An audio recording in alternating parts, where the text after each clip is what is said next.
nuestra época, pero que no es hacia nuestra época. Quiero ver un poco las consecuencias o los desarrollos del pensamiento griego en el medioevo. Y luego realmente porque el medioevo para mí en gran parte es una segunda parte de lo que yo considero filosofía antigua. Se puede clasificar la historia de muchas maneras, pero para mí antigua y moderna prácticamente, con un punto de inflexión que estaría en el Renacimiento. Hombre, se podía luego hilar muy fino. De hecho, hemos hablado de época helenística, de época clásica, de época... Pero realmente los parámetros de la filosofía antigua siguen hasta el Renacimiento, de donde verdaderamente se ponen en tela de juicio y empiezan a resultar insuficientes. Aunque hay atisbos muy importantes un poco antes del Renacimiento. Yo me estoy refiriendo, por ejemplo, a Guillermo de Ockham y su escuela, que se lo conoce con el nombre de nominalismo del siglo XIV, ¿no? Ahí ya hay una... aparecen novedades importantes que se van a mantener hasta hoy. Ellos además curiosamente se denominan modernos, aparece el término por primera vez, son los modernos, en contra de los, y polemizan con los antiguos, moderni antiqui. Los antiguos son los de la Universidad de París del siglo anterior, pero que además la Universidad de París, aunque es muy renovadora también, de alguna manera sigue dentro de los cánones del pensamiento clásico, ¿no? Que sea antiguo no está mal, simplemente que es una determinada época. Bueno. Habíamos hecho un pasaje apenas de la época helenística con el tema de la ciencia y precedido de también una parada, por decirlo así, en la lógica aristotélica con algunos despuntes de lógica moderna. Todos estos temas que algunos de ellos no se pueden desarrollar quedan pendientes para cuando lo tratemos el último día, cuando hagamos la evaluación del curso, sugerencias, donde puede haber desde aspectos históricos hasta aspectos temáticos. Es cuestión de que los organicemos y con tiempo, así yo lo comunico a la Universidad Popular y al paso me lo preparo. Me preparo el material y me preparo todas estas cosas. Bueno, pues dentro de esta avance hacia el medioevo, habría que comparar lo que es la filosofía clásica greco-romana con esa nueva corriente de pensamiento, vamos a llamarle de pensamiento, aunque habrá que distinguir, que es el judeocristianismo. O sea, sobre la base de la cultura hebrea, hay una reforma y Jesús de Nazaret, pues dicen sus escribas, ¿no?, que plantea una reforma muy importante. Jesús, al igual que Sócrates, no escribió nada. Se conozca, los textos no son suyos, son de los evangelistas. Bueno, pues esa confluencia habría que estudiarla, o por lo menos detenernos un poco en ella, porque están los raíces de nuestra cultura, lo que hoy en día se llama cultura occidental.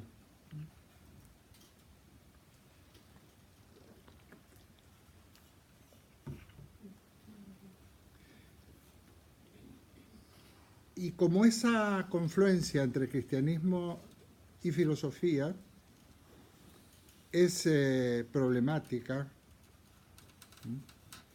está plagada de contradicciones, o es más que plagada, está herida de alguna manera de contradicciones iniciales, en donde a veces en vez de hablar de síntesis de cristianismo y filosofía, yo prefiero hablar de simbiosis, utilizando un poco la categoría que se usa por ejemplo, Erich Fromm, cuando dice que, hablando de las relaciones amorosas que a veces son simbióticas, quiere decir que, simbiótico quiere decir, lo que han leído el último libro mío, un pegote. O sea, ya lo veremos en relación al tema del amor. Y bueno, pues, pero eso ha ocasionado en nuestra cultura, en nuestro de curso cultural, una serie de problemas. El propio Freud, en El malestar de la cultura, de alguna manera, pues se hace cargo, o sea, el propio Nietzsche, que es un crítico de la civilización y de la cultura, incluso hasta Ortega, etcétera, en España, pues se hacen cargo de estas cuestiones. Bueno, pues entonces se me ocurrió, ya que la vez pasada me comentaste que el banquete de Platón lo habíamos pasado por alto, como lo he dado varias veces, pues incluso aquí mismo, pues yo ya tenía idea que lo había dado. Entonces he preferido mandar un texto, que espero que lo hayáis podido leer, por WhatsApp lo he mandado, y está en el blog. Es una foto, pero si la abrís se lee bien. Si la veis así a primera impresión, no, pero si la abrís se lee bien. Se puede agrandar, si la veis en un ordenador o incluso en el móvil. Y entonces voy a exponer la primera parte, la concepción del amor platónico.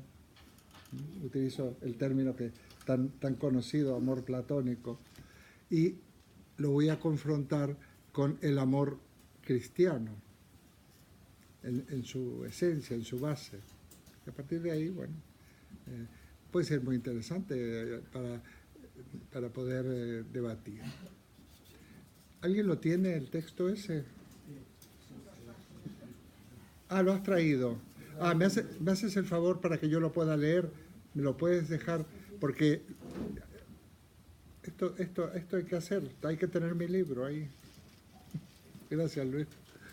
Muy bien. Bueno, lo leo. A ver, cuento un poquito lo que ocurre. El banquete es un diálogo platónico que, como su nombre indica, se desarrolla en un banquete, en una comida, donde hay diversos comensales. Ya sabéis, en las obras de Platón, algunos personajes son reales, la mayoría, y algunos no, o recreados, como en el caso de Sócrates. Y están hablando, el tema del banquete es sobre el amor. Esa es la discusión. Bueno, pues es una obra fácil, interesante de leer, amable, se entiende bien. Y entonces hay diversas perspectivas sobre el amor, se presentan los distintos comensales, una serie de escenas que hay por ahí, incluso hasta como de celos y cosas por el estilo, por sentarse al lado de Sócrates, de alguno de sus discípulos. Y en un determinado momento alguien le dice, yo lo voy a recrear un poquito, pero aquí también lo puedo leer. ¿Se podría leer? Sí, lo voy a leer. Bueno, entonces alguien le pregunta a Sócrates, oye, Sócrates, tú estás muy callado, a ver, ¿qué piensas? ¿Qué es el amor para ti? ¿O qué es el amor, según tú? Entonces Sócrates dice, bueno, lo que yo deseo del amor, esto me parece que no figura en el texto, me lo enseñó una extranjera que se llamaba Mantinea. No, de Mantinea, que se llamaba Diotima, perdón, una extranjera de Mantinea que se llamaba Diotima. Entonces Diotima le enseña a Platón qué es el amor. Es importante estas cosas porque veréis las vueltas que hace Platón a la hora, lo indirecto que es a la hora de expresarse. Y entonces, en una oportunidad, cuenta Sócrates cómo se encuentra con Diotima, personaje no sabemos si es real o no, y le pregunta, oye, Diotima, ¿qué es para ti el amor? Y Diotima le dice, mira, te voy a contar un cuento, te voy a contar una historia. Fijaos que todo lo que genera Sócrates antes de responder. Bueno, lo que yo sé no me lo contó Diotima, y cuando yo le pregunté a Diotima, Diotima me cuenta una historia, con lo cual no hay más remedio que prestar atención a la historia que le cuenta Diotima a Sócrates. Dice, cuando el nacimiento de Afrodita, hubo entre los dioses un gran festín, en el que se encontraban, entre otros, Poros, hijo de Metis, estoy viendo un poco irregular, no importa, Poros, hijo de Metis. Después de la comida, venía, no es que no voy a leer bien, no voy a leer bien. ¿Me lo puedes leer tú? por favor. Sí, gracias. Además tiene un bozarrón. Sí, porque justo no me da la... y no quiero quitar el equilibrio del... Cuando el nacimiento de Afrodita, hubo entre los dioses un gran festín, en el que se encontraba, entre otros, Poros, hijo de Metis. Después de la comida, Penía se puso a la puerta para mendigar algunos desperdicios.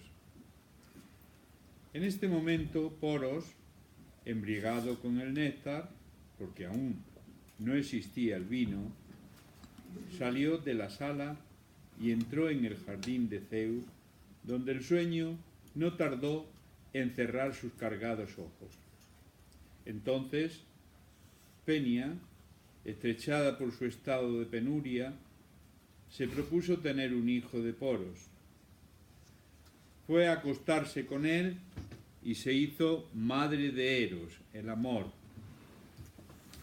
Por esta razón, Eros se hizo el compañero y servidor de Afrodita, porque fue concebido el mismo día en que ella nació. Además de que Eros ama naturalmente la belleza y Afrodita es bella. Y ahora, como hijo de Poros y de Penía, he aquí cuál fue su herencia. Por una parte, siempre pobre y lejos de ser bello y delicado, como se cree generalmente, es flaco, desaseado, sin calzado, sin domicilio, sin más lecho que la tierra, sin tener con qué cubrirse, durmiendo a la intemperie, junto a las puertas o en las calles.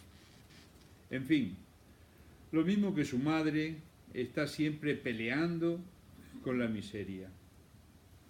Pero por otra parte, según el natural de su padre, siempre está a la pista de lo que es bello y bueno. Es varonil, atrevido, perseverante, cazador, hábil, ansioso de saber, siempre maquinando algún artificio, aprendiendo con facilidad, filosofando sin cesar, encantador, mágico, sofista.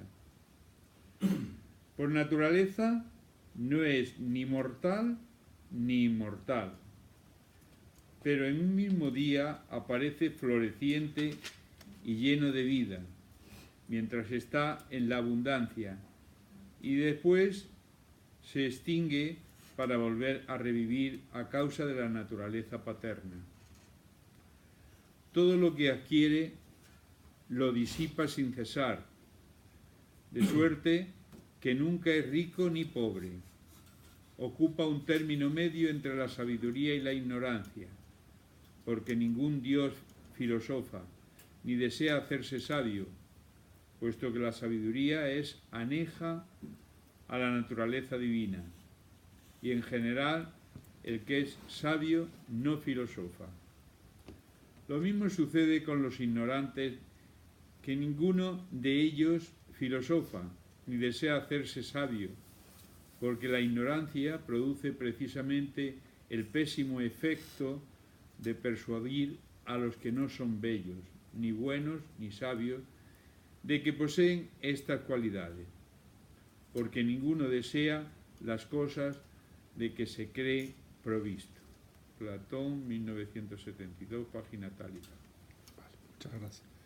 Si quieres, Luis, pasa, vale. No digo por si necesitaba, quería. Bueno, yo casi os hacía hablar, porque lo que pasa es que al no tener el texto, faltaría quizás, voy a hacer en la mano en este momento, pero hago un mínimo resumen y de paso quizás os sea la palabra, para no prejuiciar vuestras opiniones. A ver, lo que Diotima le dice a Sócrates, le cuenta la historia de cuando nace Afrodita, hacen una gran fiesta en su jardín, en el jardín de Zeus, invitan a todos los dioses, a todos, porque era una fiesta importante, menos a una diosa, que es Penía. y precisamente Penía es la diosa de la pobreza, la diosa de la carencia. Penía tenía carencia de todo. Yo creo que luego de alguna cosa no tenía carencia, que era de ser avispada, ¿no? Pero de hecho era fea, sucia, harapienta, ¿no? Y lógicamente no es invitada. Aquí podéis ir recordando cosas, ¿no? De lo que es ese dualismo que hay en la cultura griega y demás. Pero cuando en los banquetes, la gente poderosa después de sus banquetes solía abrir las puertas o permitir que los pobres comieran las sobras, ¿no? Vamos a imaginarnos que, dice, las migajas, ¿no? Habría de todo, sobra, y habría unos buenos trozos de carne que habrían sobrado y de todo un poco. Y entonces, aprovechando la apertura el ingreso a esta fiesta, entra Penía, lógicamente, con los pobres. Cuando Penía entra, yo he leído varias versiones, después se queda prendada de Poros, ¿sí?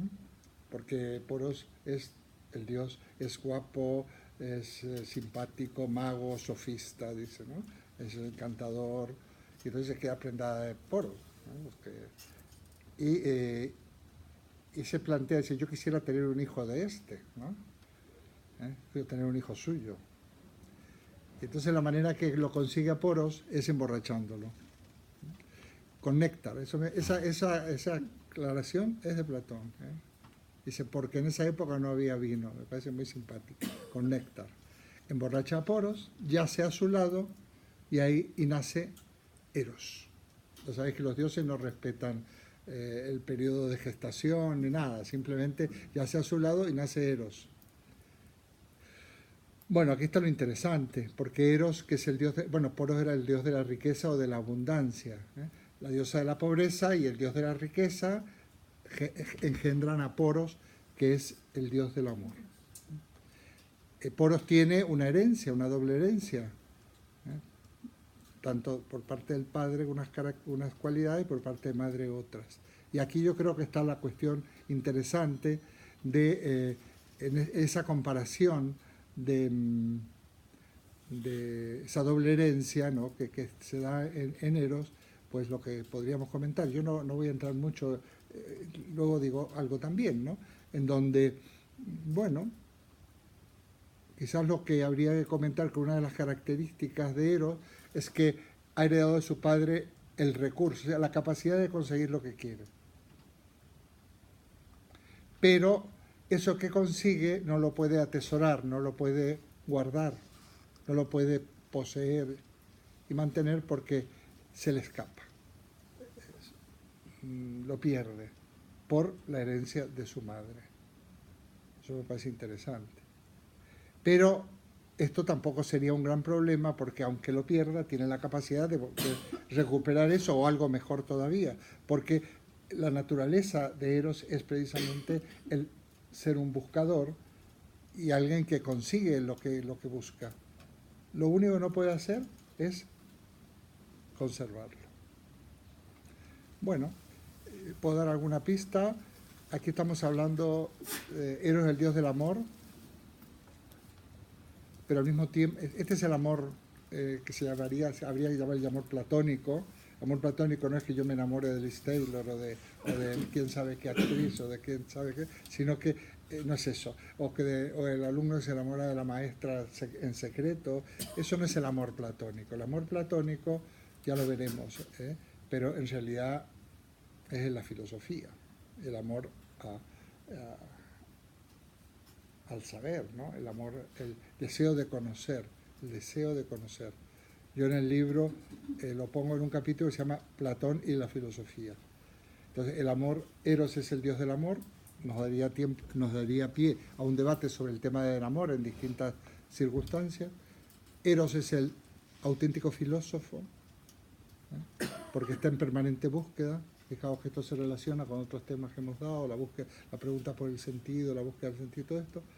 Y al mismo tiempo, Eros, mi modesta opinión, por ahí lo digo, es el ser humano. El ser humano es así.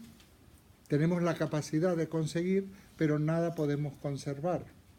Fijaos qué interesante luego la relación que se podría establecer con los epicúreos, los estoicos, los cínicos, y un poco cuando una filosofía de la vida en donde realmente consigues lo que quieres, disfrútalo, vívelo, pero no pienses que eso va a durar siempre, ¿no? Bueno, habría bastante que decir aquí.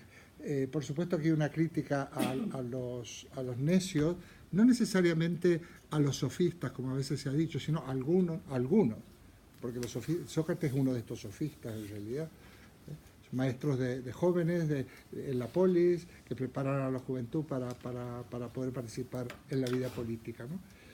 Y entonces, pero no hay más necio que aquel que se casa con sus ideas, que considera que tiene la razón, que ha llegado a la verdad, porque es doblemente necio.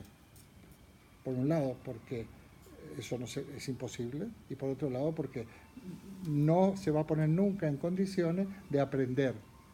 Tiene también que ver con muchas cosas de las que hemos hablado. A veces es necesario desaprender, dudar de las propias convicciones y abrirse a nuevas posibilidades. Esto es un poco la vida, ¿no? Entonces, esa actitud del necio es una actitud dogmática, es despótica si tiene poder, y es muy grave el pensar que tengo razón. Esto es así, ¿por qué? Porque yo lo digo, ¿no? Bueno, o son gente que realmente no, ser filósofo es desear saber. Si consideras que sabe, nadie busca lo que considera que tiene. Solo se busca lo que no se tiene o lo que uno ha perdido. Bueno, no voy a decir nada más. Si queréis participar, y me da lo mismo que sea sobre el amor. A mí me gustaría mucho que hiciéramos un inciso en el amor humano, porque el amor humano, a ver, ¿qué es el amor humano? ¿Qué es el amor? Es del tipo que sea, pero si nos vamos al más complicado para mí, yo considero que es más complicado, que es el amor erótico, el amor de pareja o como se le quiera llamar, bueno, que tiene distintas etapas, desde un encandilamiento, pasando por que se ha conseguido todo, que ya se tiene todo en la vida, que ha conseguido a la persona ideal, hasta que eso puede llegar a romperse y desaparecer, ¿no? Puede llegar, pero que es frecuente que llegue. Yo creo que es bastante frecuente que vaya hacia rupturas efectivas o a convivencias en donde ese amor ha desaparecido y se aguantan mutuamente. Porque en realidad el amor no es algo que se conquista de una vez para siempre, es una cosa que hay que mantener, recrear, porque, como yo digo también ahí en el libro, utilizando la expresión de un filósofo, de Enrique Dussel, el amor, él hablaba del hombre, ¿no? Que el hombre es un ser que la única seguridad que tiene, decía Dussel, la seguridad de la lanzada, decía él, como el avión cuando va lanzado, pero si el avión se detiene, se cae, ¿no?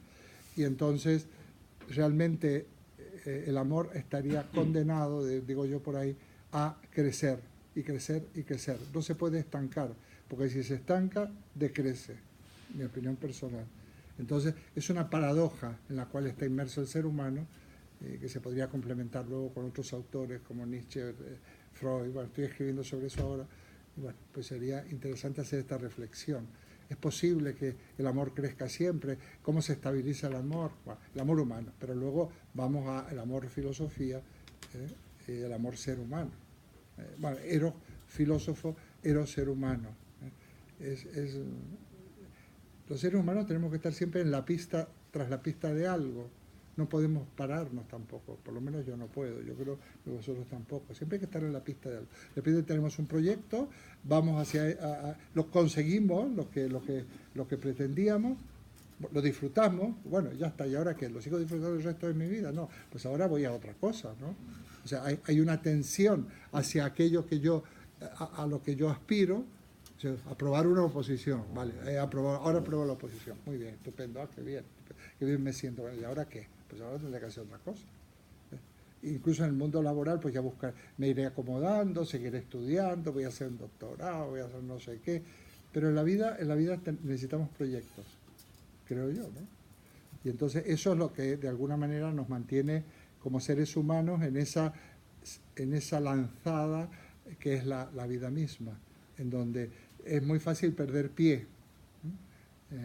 Es muy fácil perder asidero, perder pie y tienes que, de alguna manera, recapitular y ver, y comienzas de nuevo, de algún modo. Que nunca es un comenzar de nuevo, pero sí que es un continuar.